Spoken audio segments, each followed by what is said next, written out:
And we are live. My name is Judah McNeil. I'm here with Anthony Witt and Jason, and we are Corporate Kingdom partners. And this is the Corporate Kingdom podcast. Hey, guys. Hey. So we've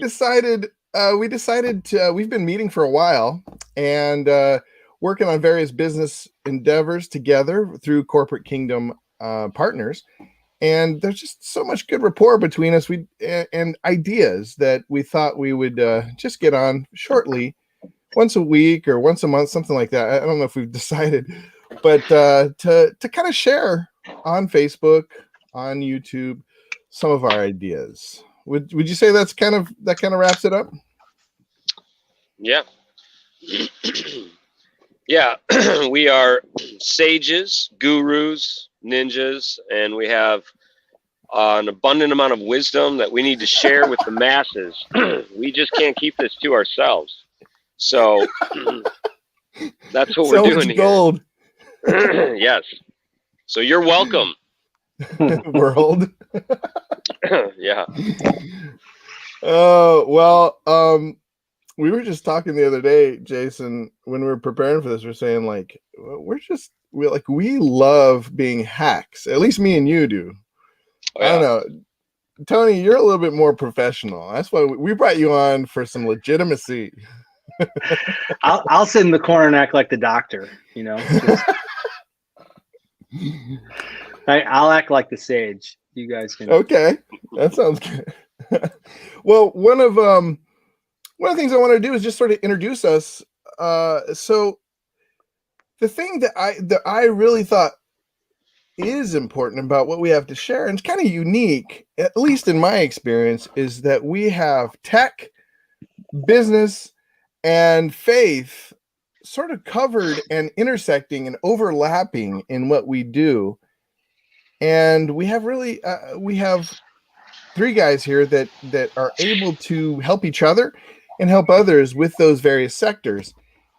And I don't know, I just have never seen anything like that. We have even in our business plan for people for companies we help, I really encouraged, I thought about if I had this process available to me when I was starting my various businesses, or at least my private practice, would have really helped.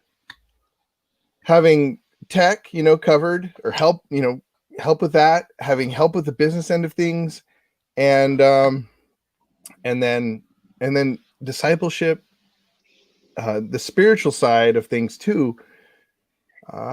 Discipleship, scripture, and calling. I think that's another thing. It's just sort of having kind of a group to help with that. What do you guys think?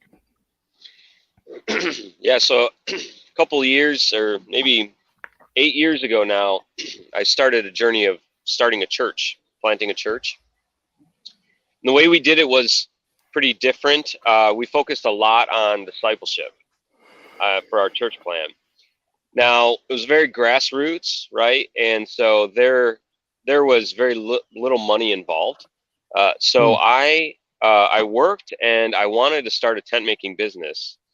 And if I had Corporate Kingdom partners back at that time, that would have been tremendously helpful, because I didn't know how to go about starting a business, for one. I didn't know much about marketing, digital marketing, which you have to do, these days, as well. And I also did not expect a lot of the pressures and challenges that come with starting a business or owning a business. But that piece I was really prepared for, because of how I was equipped and trained in God's word, and just being a disciple, like a follower of Jesus, and being so focused on making disciples. When those pressures from owning a business came, I was really prepared, Yeah. So what I like about what we're doing here is that all these bases are covered, So we have Tony and his expertise with all the business end of things. and making sure everything is set up right and the business is set up to prosper, having the tech, the digital marketing, so that you get what you're offering in front of people's eyes, those that are looking for it. But then we also have this other piece of coaching, counseling, discipleship, so that when it gets hard, you're equipped to be able to navigate those hardships. Exactly. I think that goes a little bit better into depth there. So I kind of want to hear from you, Anthony. Should we call you Anthony? You can, all the above, right? Both. I answered everything. Nice. Just because, so Jason and I were like, we've been working at the digital end of things for a while, and we just, I think he goes to church with you or something, and we just we've never really had the business side of things locked down, and you do some pretty amazing thing. Can you tell us a little bit about like your background and the sort of things you do with business and mentorship and all this counseling? Man, I'm not sure where to start. That's like I was saying earlier, that's a super long story. Basically the story goes, I've messed up a whole bunch of times. And when you mess up a whole bunch of times, you start to learn. You start to learn what doesn't work potentially, probably more importantly than what does work. And when you know what, man, this absolutely doesn't work, whatever system, whatever process, whatever guru you tried to follow, or it doesn't matter. Hey, this does not work. I think it's actually that shows you what does, right? So there's 100 possible ways to do things correctly or successfully, excuse me. But man, it's the mess ups that show you, oh, I personally can't do it that way. And that's what a lot of it, in my opinion, comes down to. I'm not really sure if I'm answering your question, but a lot of it comes down to the personality of the person or the people or the individuals and their tendencies. And let's be honest, their wounds and scars, that's what needs to push them into, hey, I need to do it this way. I need this type of system because I'm this type of person. Sometimes we need to grow and change, but other times we need to realize who we are. And in that, we figure, oh, I need somebody to call me out. Like me personally, Anthony, like if that doesn't happen, I'll just skate, man. I'll kind of go around other people are like, no, if you just challenge me once, that's all I need. One challenge. And I'm going to prove you wrong. Right. So you do a lot of that, like with other men and in like these groups, right? In what are they called? The mastermind groups. Mastermind groups. Yeah. Yeah. Tony, tell us about that. Tell us about performance therapy. I want to hear about that. Well, that's a whole different thing than mastermind groups necessarily. Okay. I think the general concept, a lot of what I'm doing or have done is isolation kills us. And isolation, I have a good friend, Aaron Walker, and he says isolation is the enemy. And the whole concept or the whole principle is even biblically, right? We're not created or designed to live in isolation. I mean, just think at the beginning, right? It wasn't good for him to be alone, right? So that whole concept applies not only to our church life or our, I'll put my air quotes of our God life. It applies to our whole life because we have one life. We don't have two lives. I don't have a church life and a non-church life. Like that's not even a thing.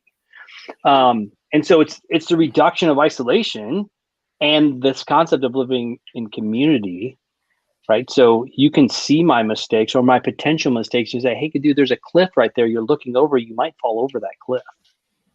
You should probably back up. And that's a lot of what the mastermind stuff does. Now, when you're talking about like performance coaching or communication therapy, which is a big component of what I'm doing now, that's a lot more on the, hey, what are you telling yourself? And, it's cognitive behavioral therapy. There's a bunch of counseling type fun words that we could act like we're doctors, right? I'm going to be the doctor in the corner today. So, but the truth is it's who we are, what our roadblocks are, and how we move past them. Yeah. Right? And we need, I think we've been created to need other people for that. I can tell Jason, hey, Jason, you got facial hair on your face, like just down here, not up here. And you can't see it. Mm. It's just, and I don't have like an empirical like evidence to show this, but it's just amazing to me when you get people together that are willing to be vulnerable, willing to share, willing to not live in the isolation, willing to take off their masks. And the world says put 105 masks on this, right? Put your Facebook mask on, put your YouTube mask on, put your Instagram mask on, put your email mask on. When you're willing to take all those off and let me see you, I can point out, hey, you have this. There's the problem right there. You're bleeding, like a lot. Like a lot, you're bleeding. You need to stop that bleeding. Well, I didn't even know I was bleeding. I just thought it was a scratch. Well, and I think there's different layers that we can help each other with, right? Like we don't have to go directly to the bleeding aspect of it, like the woundedness right away, right? Like there's little things on the surface that we can just say, hey, this doesn't look right to me. What does it look like to you, right? Yeah. So let me try to bring this all the way back, or not maybe all the way back, but back to our conversation here, which is, we start these businesses. People start businesses. I call entrepreneurs individuals who are not working a 9 to 5. I know it's not the clinical definition of an entrepreneur, but in today's society, they are very much. I want to use the word outcast, or they are the oddball. You know, they're the red marble in a pile of white marbles. People that work for themselves. So I call them entrepreneurs, even though maybe that's not the clinical anybody definition. who just doesn't work. Yeah. Normal Anybody job. who's not working the right. What's a normal job? It's 9 to 5 is not probably right anymore. It's probably an 8 to 4, right? We just have said 9 to 5 for so long. Banker hours, right? 9 to 5. I go to work, I clock out, I'm done. Well, entrepreneurs, the people, the rest of the world that doesn't do that, those people live in isolation almost all the time. And they have to actively choose not to do that. And actively choose not to be alone. Because if they don't choose not to be alone, they're going to fight a lot more demons and a lot more struggles than if, to your point, Judah, right? Hey, you got a little scratch. Let me help you with that scratch. Or, hey, you got a bug on your face. Let's knock that off, right? Because they can't see it because they only see one perspective. Yeah. And the more perspectives we can see, and that's why I think actually a lot of what we do, or a lot of what I do individually, and as we're doing this as a group so far, it's been, hey, let me just show you this. Let me just flip the coin over real quick so you can see the other side. Maybe we want to keep it on the head side. Maybe we don't want to turn it over to the tail side. But let's just look. Oh, there is another side. Yeah. So that's good. And I feel like, Jason, I want to get your take on this, because we did a lot together. I felt like there was always a struggle between praying with each other and spending time with each other. And, you know, when it was me, you, and we had different other guys we've worked with before. But just balancing the entrepreneur aspect of it, the business aspect of it, and the spiritual side of it. Do you feel like that's sort of always been something that we've had a hard time trying to figure out?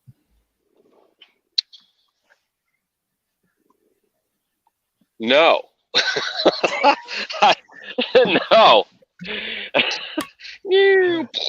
No, that's good. Actually, I want to hear your perspective. I mean, I want to hear your perspective on that. You know, that would come to your mind.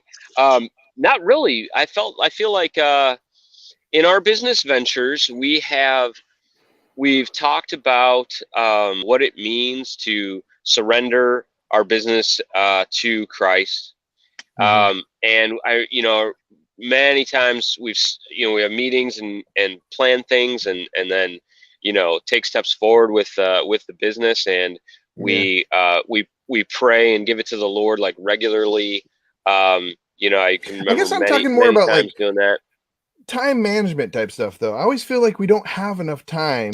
Well, to really get into each other's lives. And I guess that's what I'm mostly talking about. That's the thing, is because when you're an entrepreneur, when you're starting your business, like Tony's saying, it's not a 9 to 5. In fact, it can be a 6 a.m. to 11 p.m. thing, because there's no employer that's telling you, okay, you clock out now, you have to stop. And there's always more work that can be done on your business, especially if you're starting. Once the very beginning, man, it's just an uphill climb, right? All the way. And you're always trying to get to that next tier. So, as we've done various business ventures together, that struggle is always there, because, we'll have a meeting, we'll talk, and we'll plan, like all those kinds of things. And we're trying to grow this thing. We're trying to build this thing. And it's very easy to get wrapped up in the strategy and the action steps and all those kinds of things. So there's always more to do, and that will take all of our time and more. And we'll leave every meeting saying, man, I wish we could have covered this, and I wish we could have covered that, and we really got to get on top of this, right? So taking time to pray, to encourage one another as fellow followers of Jesus, if we're not intentional with it. And I think we have been intentional, and it's been good. But I think that struggle, I agree with you, is always there. Can I jump in here for a second? The business will just take over. Yeah, go ahead, Tony. So I was going to say, here's the deal with entrepreneur. I actually run into this a lot. The biggest conflict that, my wife and I get when we're counseling couples, from entrepreneurial couples, right? That's our ideal family. Yeah. Is that topic. He never shuts off. She never shuts off. Whoever the entrepreneur is, they can't stop. I can't get them to be present, because the truth is, if I'm a school teacher and you're an entrepreneur, what happens is, I'm a school teacher. I got my grading done. It's Friday night. Hey, let's go relax. Let's go do something. I'm not done. I'm never done. I'm not going to be done on Saturday. I'm not going to be done on Sunday. I'm not going to be done in a year. You're not done. And so what it is I actually think this is a straight biblical concept, right? We look at Jesus and what he do. He actually actively pursued rest. Yeah. And if we don't do that, if we don't create that, like, hey, this is what I'm doing, right? Let's go preach to whatever it was, how many thousands of people, right, on the mount, and then I'm out. I'm going to take a nap. I'm going to take a rest. Yeah. Mm-hmm. I'm going to go find silence. Go find a connection with my Savior, or with my God, right? That has got to be a part of the entrepreneur journey, or you're going to burn out, or you're going to burn out the people that you love, which it's not good either. So let me piggyback on that one. I'll give a confession here. So I've done this, where I'm listening to my wife and I'm going, mentally I'm working on my business. And I'm going, and then she asks a question that requires an answer. Then the answer would have required me to actually have listened to her. And I go, wait, I'm sorry, what? And then I have to confess and say, I'm sorry, I wasn't listening to anything you were saying, but I got this awesome idea for, new business or whatever it is, And man, you know what? You talk about rest. Rest is not just physical. It's mental, it's spiritual, it's emotional. So I could be in a posture of rest, but I'm working up here, and it's damaging my relationships, like you're saying, Tony. So if we aren't intentional, it's just not going to happen. Yeah, I've been struggling, just thinking a lot about that and struggling with that in my mind lately about rest, and because it's a little scary, even non-entrepreneurs, just regular jobs. It used to be you leave the job and the boss calls, hey, what about this file? It's like, oh, sorry, we're locked up, we're not there. Nowadays, it's like, okay, let me get it. We're constantly accessible. We're constantly, we have access to all the files. We have access to all the information to each other all the time. And finding those boundaries, I think it's really important for me and for others. I think as we're talking about. But defining those boundaries and sticking to them, being disciplined about saying, somebody said, who was it was recently talking? Oh, I think it was Jordan Peterson. I was here. I listened to him talk about how he has a guard dog mentality.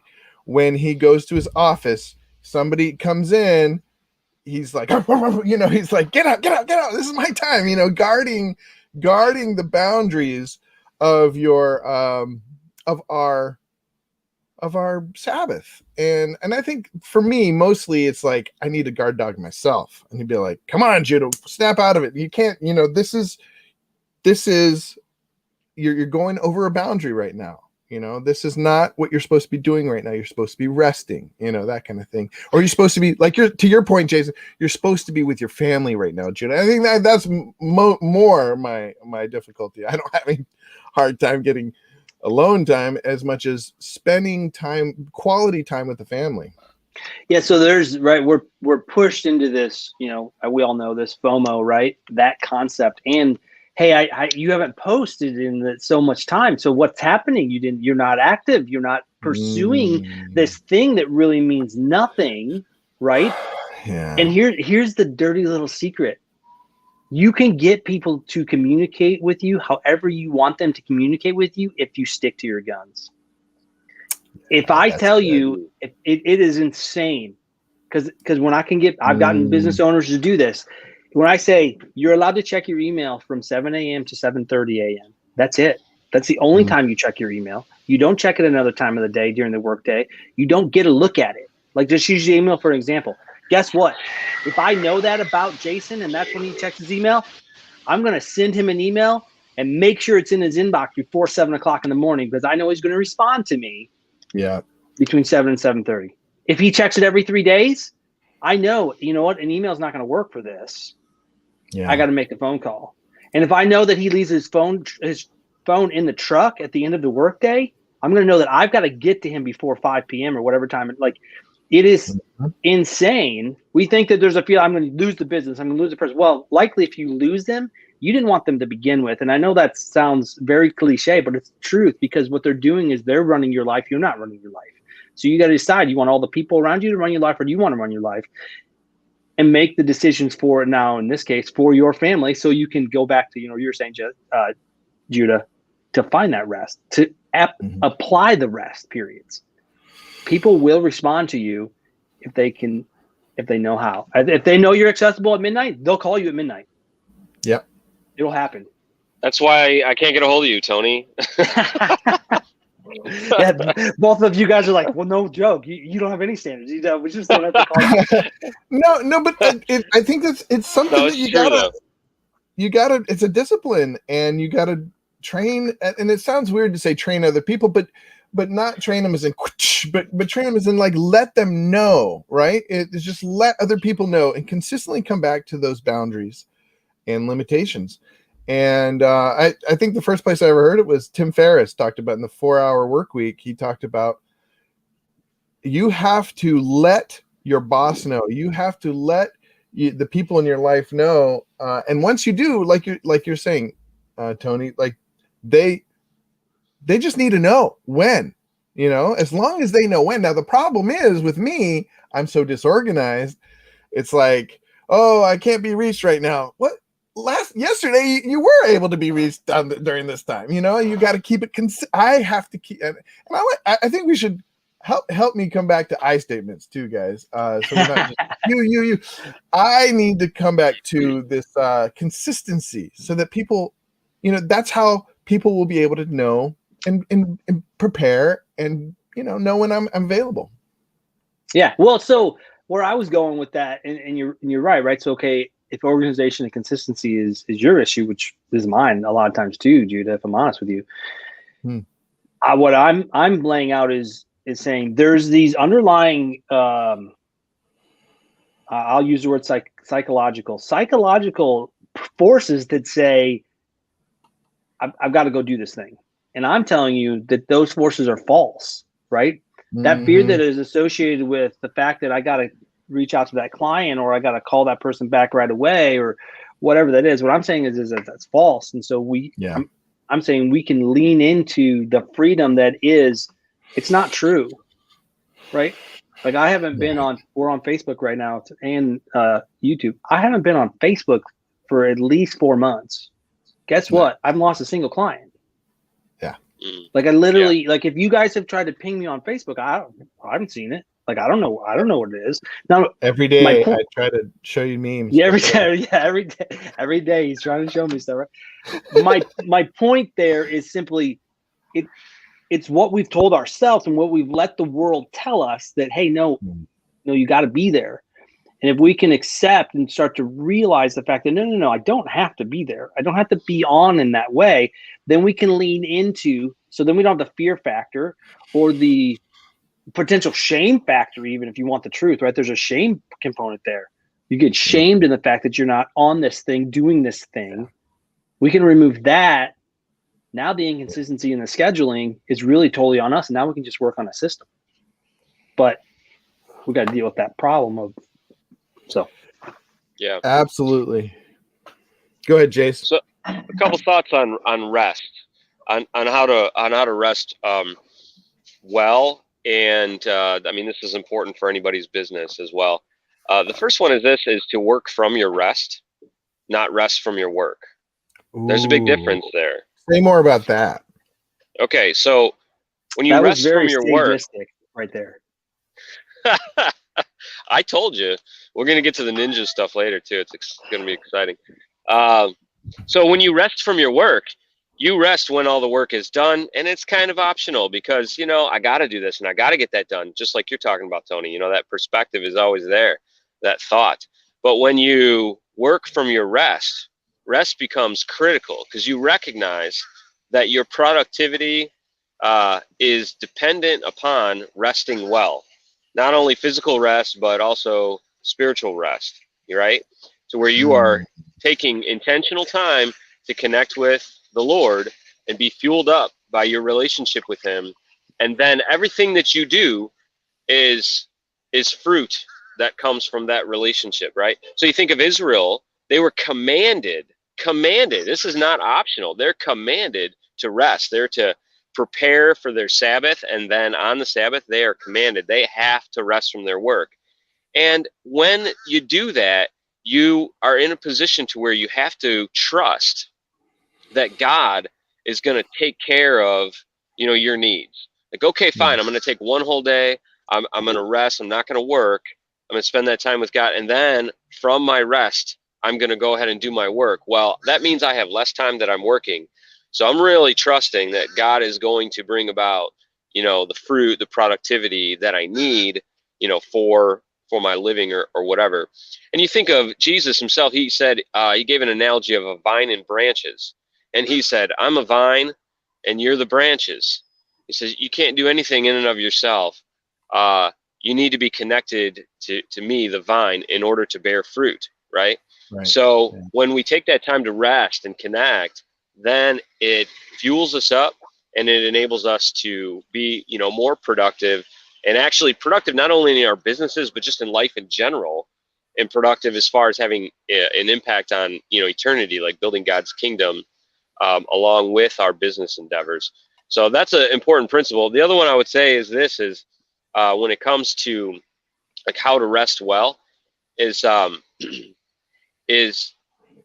thinking about the fact that we're commanded. It's a command to rest. So it's not like an optional thing, and requires accountability. I think that's a big piece that we often forget. We try to do so many things ourselves, but we really need accountability in everything, and probably especially in resting well to be able to produce and perform,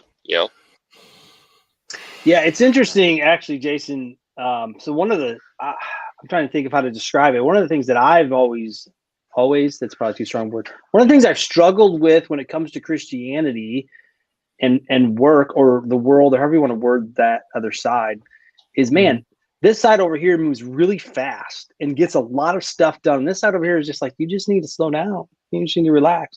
Well, the interesting thing, I think this is interesting, all of the business gurus, all of the experts are saying, no, you have got to take rest. You've got to slow down, because what they're finding is just like you said, if you are working, you said working for your rest, right? From your rest, working from your rest. Right. What they're finding, I mean, there is a lot of stuff coming out that's saying, no, you have got to find the rest. You've got to find the break. You got to find the silence. Your brain can't actually handle it. Now, forget the science part. The Jesus part says, yeah, just do it. And so it's so cool, I think, to see how the actual biblical principles and those applications of those principles is actually the healthiest way to live. Yep. Amen. So I don't know. I find it pretty cool, and it helps me think, you know what, my ability to perform over here, if you want to say that, really is so intimately tied to how I follow, how I should live biblically. Yeah, right on. Absolutely. Well, guys, thank you so much. It's a good discussion, and I think that really leaves people. And we're at the 30-minute mark, so we're gonna wrap up here. But I think that really at least leaves me with a good thing to go on this week as I approach my businesses. Have some downtime, but not work towards getting a rest, but like that rest really informing the rest of my work. Such a sage you are. You and the sage motif. Okay. Well, do you guys have any final thoughts before we go? Appreciate it. Yeah. Yeah. Go spend some time with God, take a nap, and then do a bunch of stuff. Amen. And you will be more successful. Well, thank you, everybody. Thank you. We have somebody tuning in right now. Appreciate you guys tuning in. Don't be afraid to hit the like button. We're going to be on YouTube soon enough. But give us a like or a heart or a laughy face, whatever what is that, like the care. Give us a care emoji on Facebook, and check us out. Check out Whithouse Counseling. And Jason, what is that website that you're doing now with your ministry? The Great Commission Project. Check out the greatcommissionproject.com, right? Right. And my stuff is always sponsored by Crown Point Truck and Trailer Repair, because right now I am on the clock pretty soon here. Oh, we have one comment real quick before we go. I didn't get to hear all of this. Oh, this is Keisha Heffron. Thanks for tuning in, Keisha. But I recommend the book The Rest of God by Mark Buchanan. If you already talked about that. Oh, sorry, I missed it. No, we haven't. That's excellent. Mm-hmm. Thank you, Keisha. Thank you for tuning in. That's awesome. What is it called again? The Rest of God by Mark Buchanan. Got to check that out. All right, guys. Well, I'm going to end the broadcast. I figure we'll be back next week about the same time, right? Mm-hmm. Yep. All right. Thanks, guys. And